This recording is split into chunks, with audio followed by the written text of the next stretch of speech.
कुशीनगर में सार्वजनिक वितरण प्रणाली पीडीएस के अंतर्गत गरीबों को वितरित किए जा रहे राशन में प्लास्टिक जैसे नकली चावल की मिलावट की गंभीर शिकायत सामने आई है। कुशीनगर जिले के सामाजिक कार्यकर्ता ओमकार शर्मा ने मुख्यमंत्री योगी आदित्यनाथ को एक विस्तृत पत्र भेजकर इस विषय पर गंभीर चिंता जताई है और तत्काल जांच व ठोस कार्रवाई की मांग की है। पत्र में ओमकार शर्मा ने उल्लेख किया है कि कई कोटे की दुकानों से बांटे जा रहे चावल में प्लास्टिक जैसे चावल पाए जा रहे हैं। यह मिलावट सामान्य व्यक्ति की नजरों से छिपी रहती है, लेकिन जब इन चावलों को पकाया जाता है या पानी में डुबोया जाता है, तो इनकी असली पहचान सामने आती है।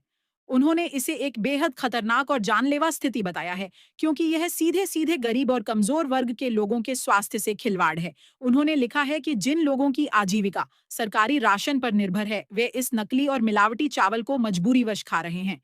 इसका असर उनकी सेहत पर पड़ रहा है और यह भविष्य में कई गंभीर बीमारियों को जन्म दे सकता है। उन्होंने स्पष्ट रूप से कहा है कि यदि समय रहते इस मामले पर ध्यान नहीं दिया गया, तो यह एक बड़ा स्वास्थ्य संकट बन सकता है, जिसकी कीमत प्रदेश को जान माल के नुकसान के रूप में चुकानी पड़ सकती है।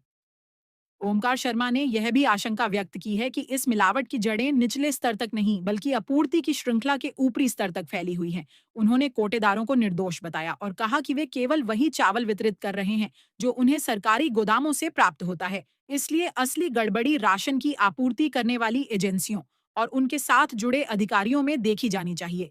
अपने पत्र में उन्होंने मुख्यमंत्री से आग्रह किया है कि इस पूरे मामले की गहन जांच करवाई जाए, दोषियों को सजा दी जाए और गरीबों को गुणवत्ता युक्त, सुरक्षित और स्वच्छ राशन की गारंटी दी जाए।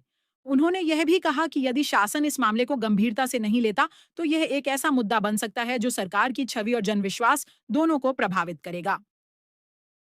पत्र का अंत करते हुए ओमकार शर्मा ने सरकार से अपील की है कि वह गरीबों के हितों की रक्षा के लिए तत्काल प्रभावी कदम उठाए।